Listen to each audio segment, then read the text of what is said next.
I think there's a lot of hyperbole coming out of the governor's office and the legislative Democrats in Sacramento.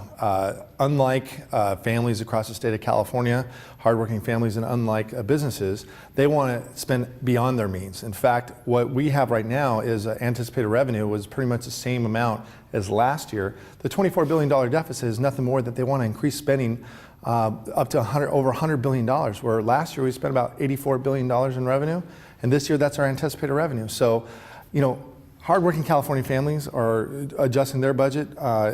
Businesses are adjusting their budget. There's no reason why California legislature doesn't have to do the same thing. The worst thing you can do is, right now we're number 2 in unemployment, only behind Nevada. We actually are ahead now of Michigan in unemployment, and by raising taxes, you're going to put more hardworking California families out of their jobs, and jobs are going to be leaving the state of California. Nothing could be worse than raising taxes in this tough economy. The voters have already expressed that they didn't want these tax increases in Proposition 1A. In fact, almost 2/3 of the voters across the state of California already said no.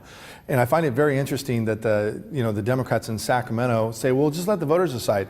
When Obama passed his health care plan on the people of California, I had a constitutional amendment that said, let's let the people decide, and they lockstep and said, no, we're not going to allow the voters to decide when it came to something as important as your own health care. So they want it both ways. They weren't willing to put it before the voters when it came to Obama's health care plan, but they want you to raise taxes on hardworking California families, which we're not going to go along with. It should be no surprise that Republicans are against tax increases, and what we are unified on is putting people back to work. We have the second highest unemployment of any other state in the nation, only behind Nevada, and the only way we get out of what I call Bill Murray's Groundhog Day movie that says we live the same thing year in and year out is by putting people back to work. That's the only way we solve this budget problem, is putting people back to work, and that shouldn't be a Republican or a Democratic issue. That should be a California issue, and we should work together so Californians don't have the California legislature has really been the economic development agencies for states like Texas and Florida. We're driving jobs out of the state, and the only way we fix this budget crisis is by being economically competitive and put people back to work.